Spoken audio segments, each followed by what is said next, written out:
Eserlikler, yurttaşlar. Hoş geldin kardeşim. Hoş bulduk, esenlikler yurttaşlar. Ee,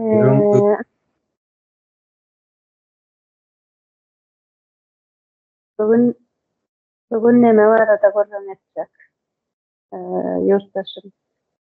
Ee, öz Türkmen vatandaşlarımızın Rusya Federasyasına işlemeyene, okumağına gidip düşüp gören ýagdaýlary barada biraz görün edecek. Buyurun. Olar.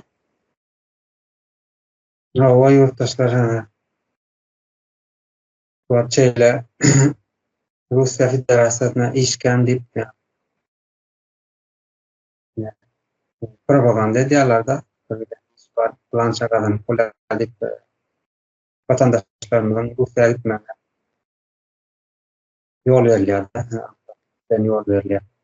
İstade iki tane vatandaşımızın adını verecek biri ahlaka severdi. Öz kardeşimiz oğlu Aycan İrem Toyli Almurov diye ekrana da suratlarını getirelim.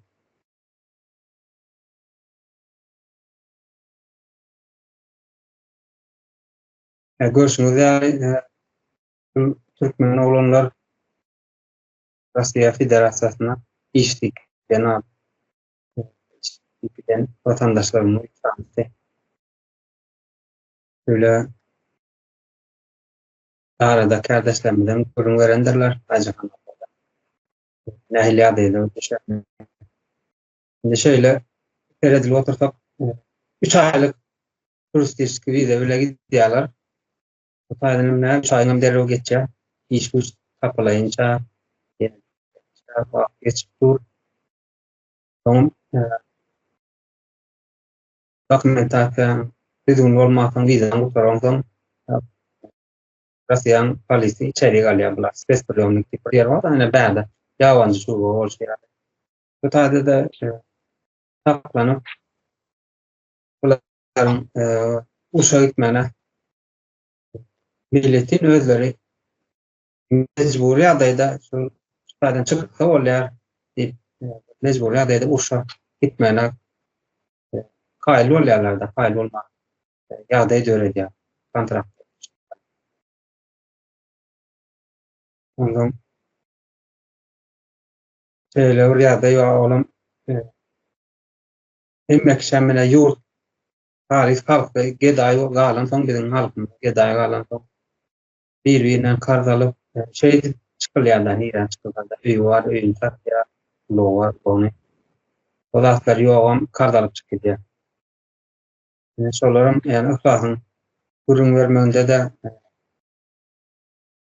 çıkaran çıktı cember izin alayın deyip ortada galan onu yine de departasyon lagerde yani yabancı oldu yatan mecburi adayda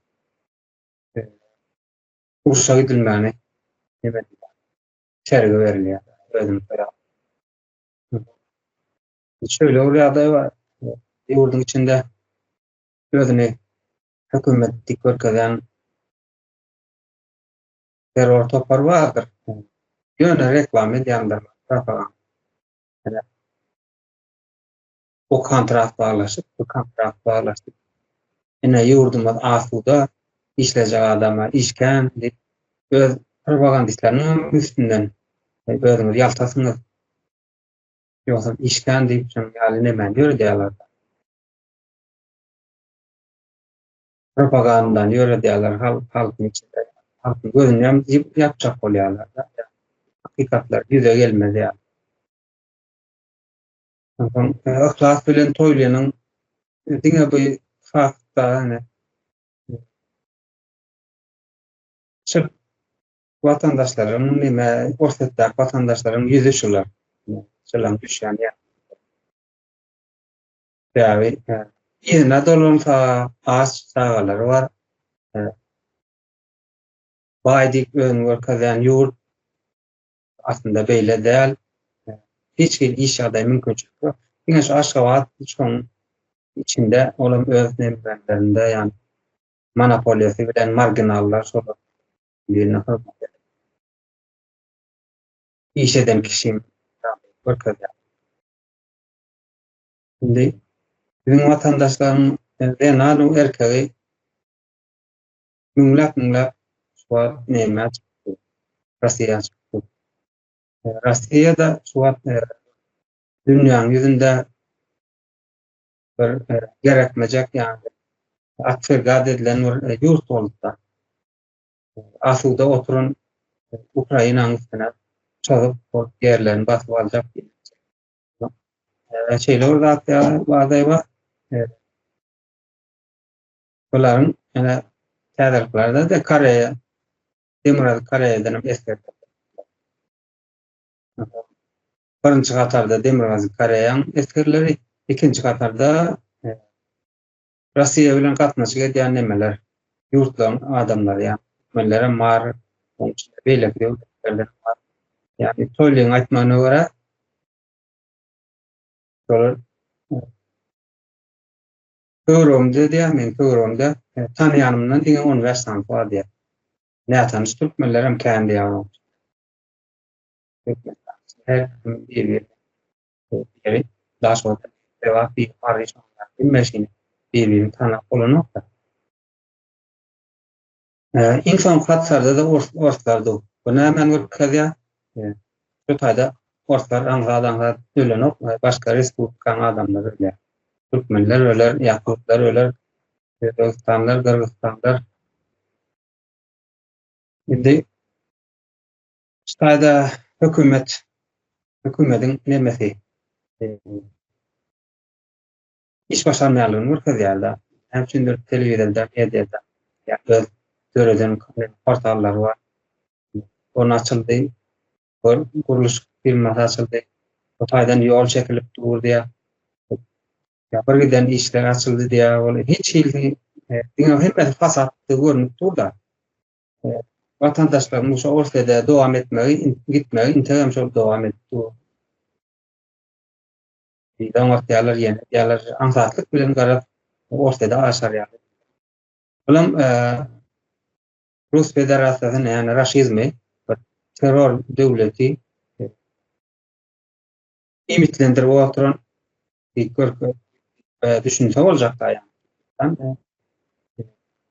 Şu tayda her onun biri Türkmenen bolanda hem şolanlar ulakan kömek koltuğu ortaya ulan bizim hükümetlik terör taparın integram Rusya'ya hizmet edip gelen ortada da bizim vatandaşlarımız helak oluyor. Cahil olan vatandaşlar. Mecbur iş edip paralar dağıtmaya. Tamam. Öden bize gerekmeyecek usul. Biz Ukrayna bilen alıp vermedik nememiz yok. Davamız yok. Olurum özgürlüğünün yani göz açtık bunda bu şey. Girmeden mecbur ol. Raşid'in fiyatını. Ben bir arkadaşlar aydayım ki devam ettilersin.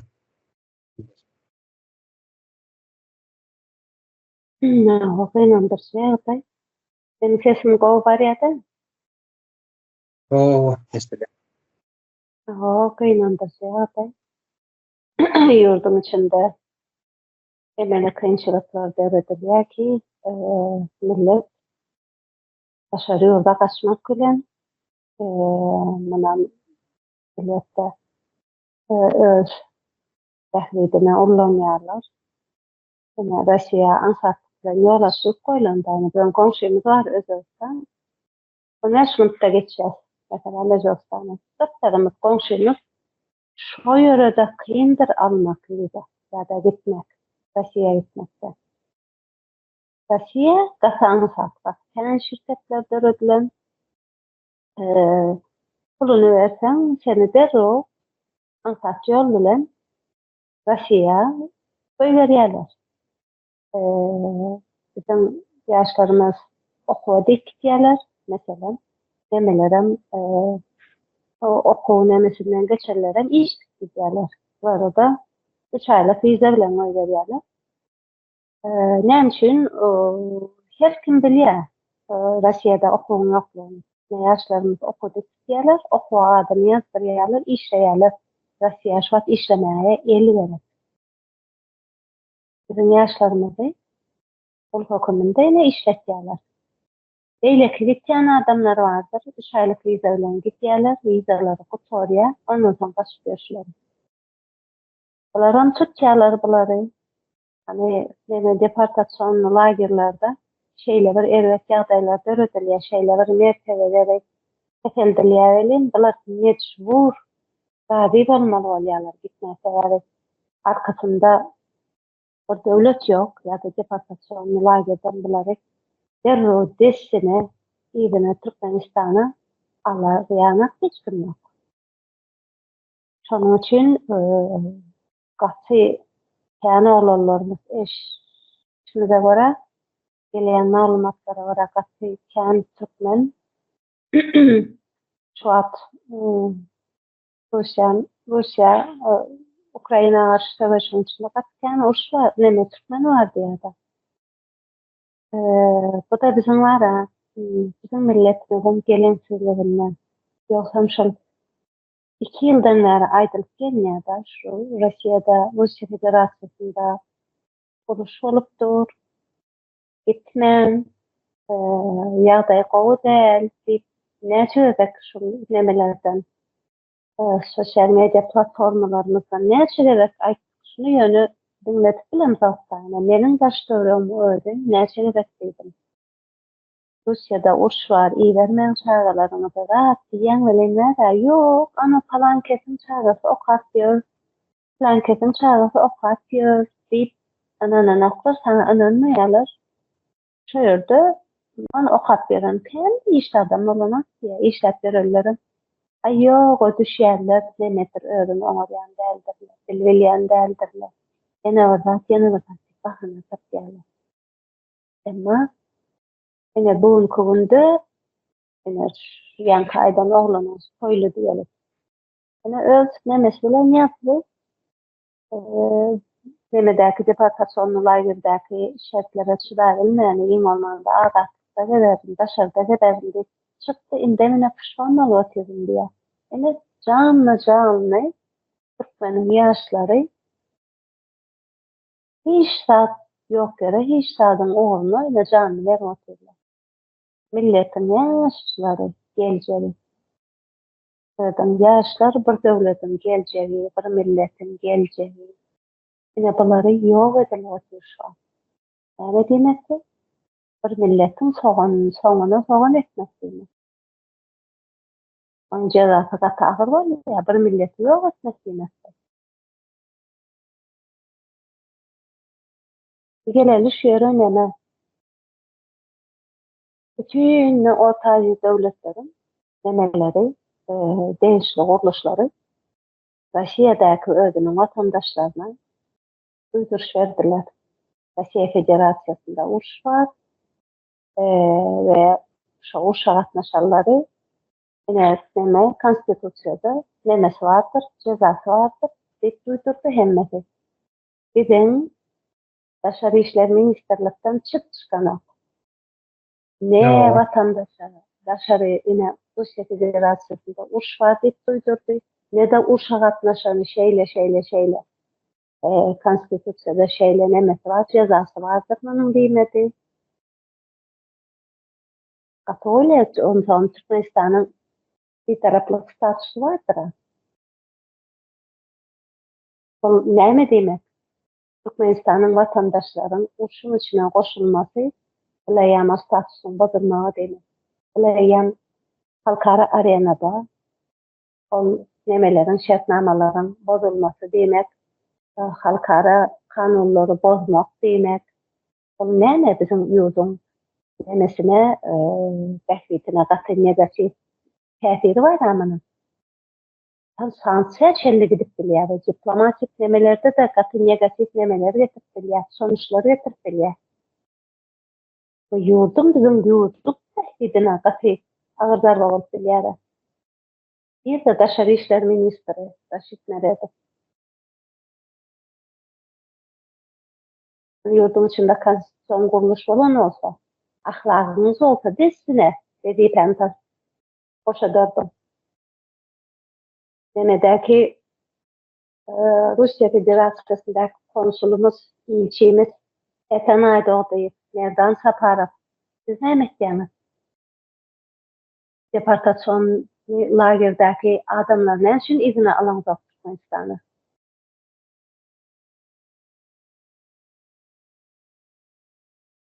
Ne emekliyiniz anırda Rusya Federasyonunda Türkmen vatandaşlarının hakkını, hukukunu korumak için oturuyorsunuz orada. Baş etmedi.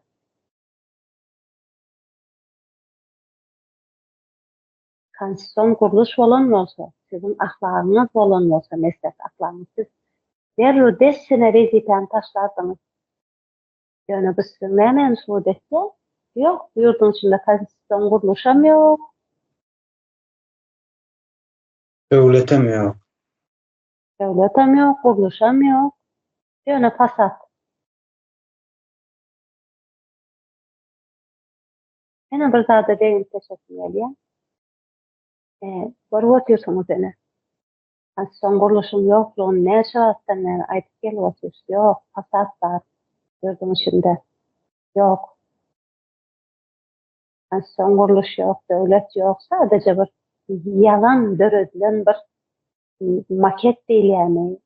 Fasat döredi koyarlar. Yok. Hiç hayta işlemeye. Var otuyorsunuz. Türkiye'deki ilişkanı. Rusya Federasyonundaki ilişkanısı. Dışarı yurttaki vatandaş için hiç bir rahat eden oklar. Var otuyorsunuz. Millet öz görevini öz kesmeli bu.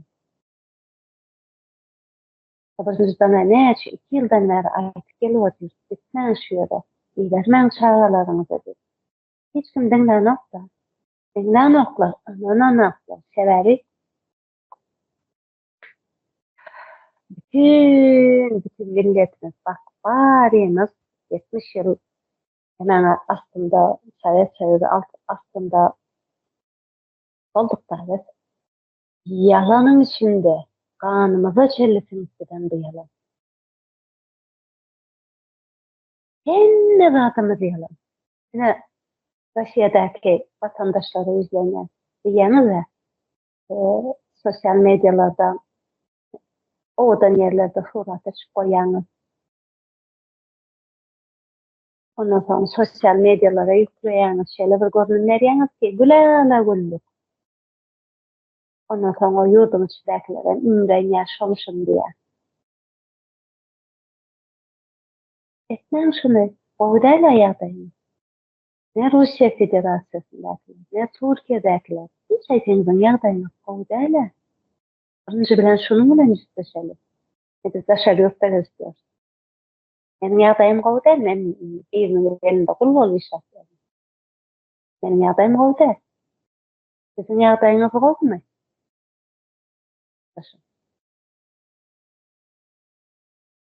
Hiç kimin yadayı oğudayla.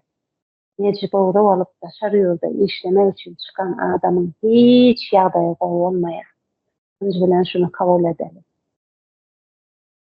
Hayır sizden sosyal medyalara hamala yağdayın kovuyanak, surat yüklep, yurdum için imrendirip, gelin verip, işken yağdaylar kovudu çağırma.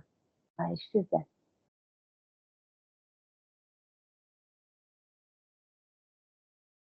Doğru yanak aydalı. Doğru yanak aydalı. Rusya Federasyonunda işletlerin, okatlerin, nemelerimiz, vatandaşlarımız geçen dayanıp kovudu. Okuçu ot verirler.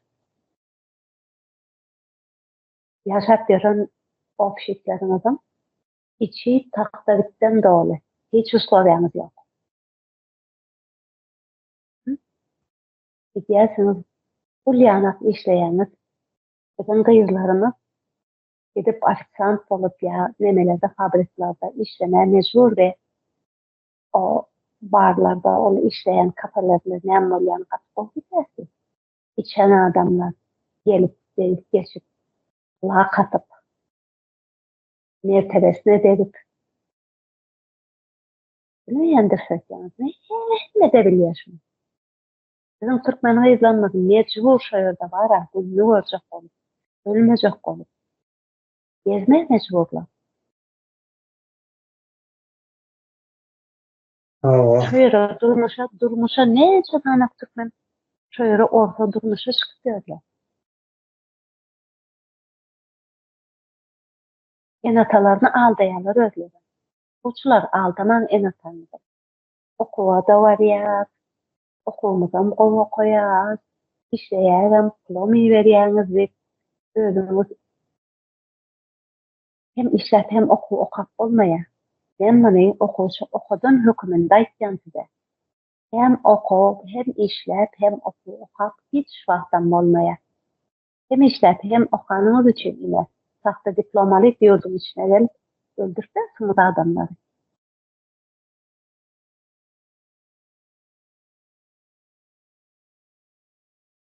Aýtsa, hakyky ýagdaýyny aýtyň. Bütün hemmemiz yalanın içine basıp gittirse. Bir zat dese, gowy şükür Hudaýa gowy ýok, niýe nämeňize şükür edýän? Ulu berenimize mi şükür edýäňiz, näme şükür edýäňiz düşünmedim. Şol bizim Türkmen, klasik Türkmen maşgalalarymız var da, bütün maşgalarymyzyň içine kanymyza çelip, bütün nemelerimize, däp desturlarymyzyň içine singip gidenler. Ine biri öýümüze gelýär bilen hasanlaklap berýär, birinden karz alyp girip, ýene magazyndan karz alyp, goňşymyzdan karz alyp, saçanysyny doldurup, ine bolollylyk ýaşaýan diýen görnümi berjek bolýar. Näme gerek şu ýalan? Nämeňiz bolsa şonu goýun. Şu ýerden başlaýar ýalanyňyz.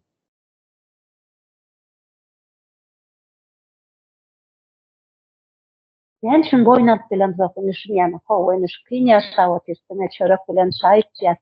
Ine günümüz şu diýip, taşarmyza diňe şonu goýup, ine ýagdaýymyz şu diýip, men şun boynap bilen zaten, men şun görkezi ýaşapman özümizi. Ýok, bizim ýagdaýymyz şu ýanyk diýip, men şun hakyky öz ýagdaýymyzy görkezi bilen zaten. O däle ýagdaýymyz. Men şun görkezi bilen zaten ýagdaýymyz. Çıkalıp, birinci bilen şu yalanın içinden çıkalıp. Haýyş sizde. Dowam edin siz. o ýalaň içinden çykmasak, bu Türkmen jemgyýetiniň çürümegi durdurulmaýar. Raşid Meredip'e gelen bir de oğlum doğanları vardı, balağını pasırdat gören talibanlar. Şolara hizmet bilen başa gaýdyr ol. Ortada gitken oğlanlar bilen gıdıklanıp ya, oğlan ne üçün gidýär ýurdun içinden iş öğretip bolan okumuşlara onunla aklı çatmaýar. Kompetensiyasy ýok da olardan. Olar işten umuman şu wagtky özüň hökümetlik görkezip oturan terör topar işten ayrılmaly, ýol başyndan çekilmeli. İşini başarýan adamlar var, laýyk adamlar var. Halkyna teredip biljek, ýol görkezip biljek. Sosial çürümeden, ýani halkyň çüren ýagdaýyndan bir täze uşak döredip biljek adamlar var. Ine ihlas Ataberdiýew toýlaýan Muruf. Ine orsetdäki bolýan zatlaryň ýüzi şular. Türkiýede de ondan boldy. Genallarymyz ölüpdir, därde. Haýsyny organyny alınıpdy, haýsy stresden gidipdi, bir giden därden şykyr dollar baran bilen benim hyzmatyny edýän özüňçe bar ýa, onu getneşdirýän kim üçin getneşdirýän? Şo ýurdun içindäki terör topar täpkä şol getneşdirýän. Ortada da uruşa şoň üçin gidilýär.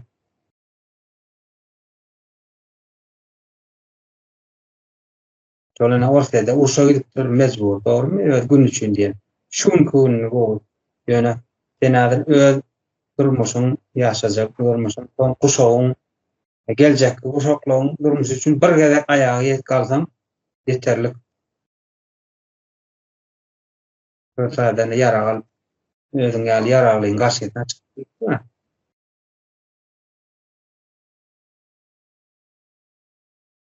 Ne hakiki biz düşmanymyzy tanamaly, düşmanymyzyň Ukrainler düşmanymyz däl ýa-ni Türkler bular ha jahil hereket edipdiler. Sen gul hökmünde gelýän, ýani sen statussuz gelýän bäri. Bolsada da ýani Rossiýada sen statussuz bolýan. Şonuň üçin gul hökmünde ulanýar, istese spesbilemlik tasaklar, istese ýawan şu tasaklar. Olaryň özleri aýtdylar, hökümetden derek ýok, Suat hökümeti körkezlerine derek ýok, bizi çykarmaýarlar. Ýekaga. Eýetdirýär.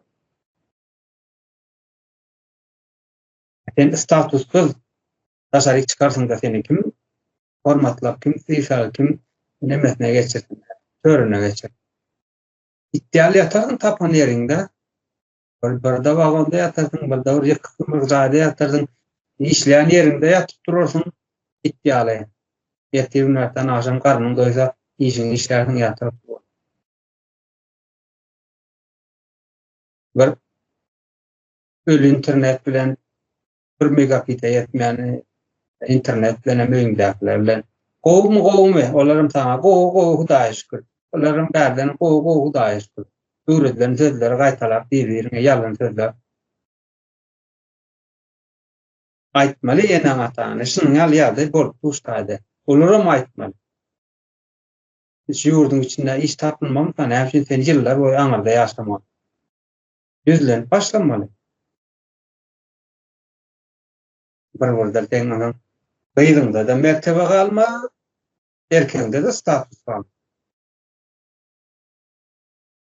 Bu ýalandan çykmaly. Suwatky çözüm bar onuň, çözüm hemme zatly statuslar düzelip bolýar. Suwatky hökümet gitmeli. Nähili ýa-da bolsa da.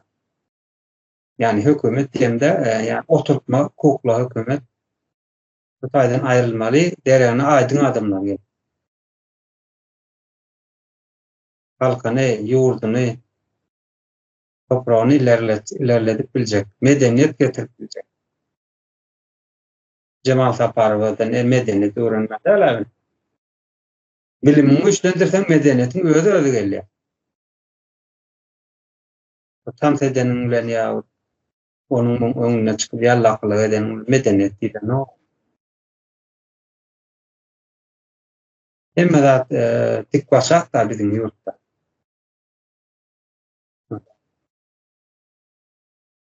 Ýa-ni demek ýa-da olar Cemal Saparow medeniýet çomuşyna ýaşaýyşyna sylar ýaly bolsun. Denanyň sylar syzynyň ýaly bolsun diýerler. Çylgat ýaly. Denanyň diplomany olar. Ortatda olanyň gyýdlar bana helak bolup görmedi. Ine köp şol Suwatky hökümeti özüni tanıdýan. Näçesi ülküdendir olanyň. En azından hawaram ýokdur, oğlum kuruluşdy.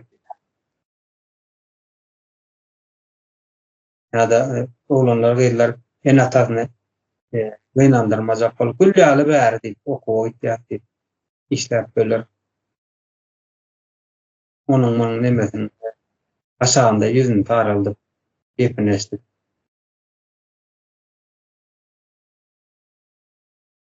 Onuň bir çözüm var. Bar sebäp Suwatky özüne hökümetli körkezýän terror topar. Aşağından çykýar. Bar oýunlar soňlaşýar. Ýurdy döwlet ýa el gurulşy şeklinde saklamak hiç mümkinçilik ýok.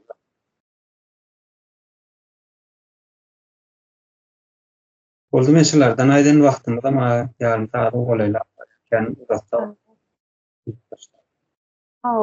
Evet, kardeşlerimizden de çıkışa da atıyor. Demelerine söyleme. Ayda atıyorlar bağırma. Şu gece kolyan adam yine sosyal bul bir ağır mesele. Bul bizim geleceğimiz öyle atıyor. Bizim yaşadık. Oğlanlarımız öyle atıyor. O milletin geleceği, vatanın geleceği. Öyle atıyor katı olakan problemadır. Bir milletin yok edilmelidir. Geleceğim olmasa yok, millet yok da. Geleceğim olmasa millet hem yok. Atollu neme, eğer başka bir neme olan olsa var ya, milliyet duygusu var, olan bir millet olan da var. Bu hemmesi 7'den 70 yaş üzerine ayağa kalırdılar. Güzel olsa var ya, sosyal medyada vurururu tapar özüne blogger diktörler vardır. Ortalıkta bir derek rahatırın, halkı duymak görün. Vurur tapar blogger smaklar vardır. Hem şu şuratları dile getirin de. Benim çağılanız var ya. Bugün olar yok olsa siz kalın diye oylayanız. Yok. Size mi yok olasın?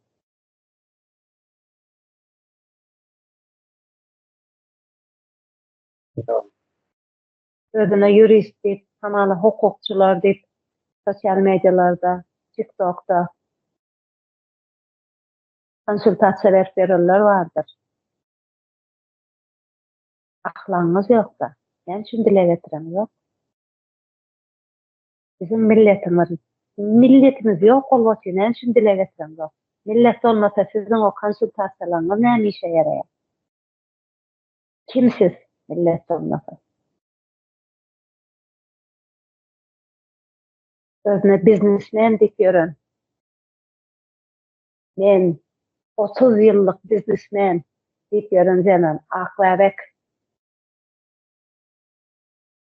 sağanı var. Yani için sesin çıkan yok. He? Yurdumu milletini seviyor mu yok? Yaş olanlarımız ölüp oturuyor. Yurdum en görünüklü, men diyen biznesmensin. Yani için sesin çıkan yok. Ahlakım yok da ondan çıkan yok sesin.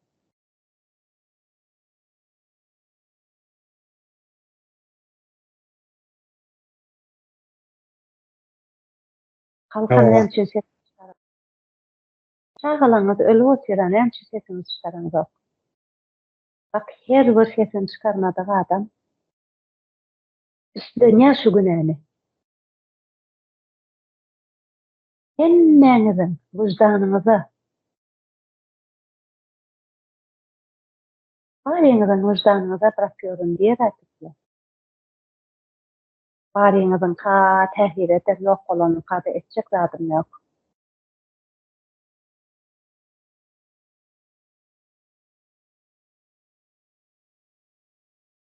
Yani diyeceğim ben neden bak doğruymaz.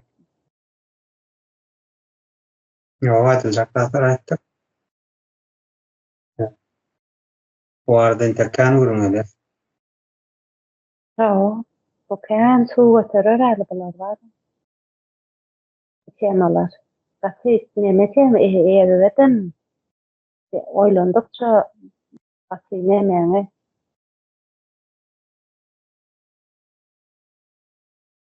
hatta tehir etken bir tema.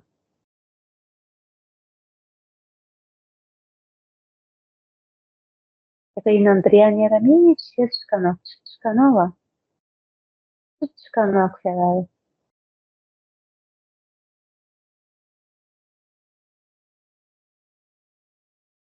Her bolar bu fayda değil. Koyar ede. Yayılım kefay. Baktımdan defu. Sağ Böyle sağ olun. Dinlediğiniz için. Orta oturum tutar. Benim sağ olun gelen için.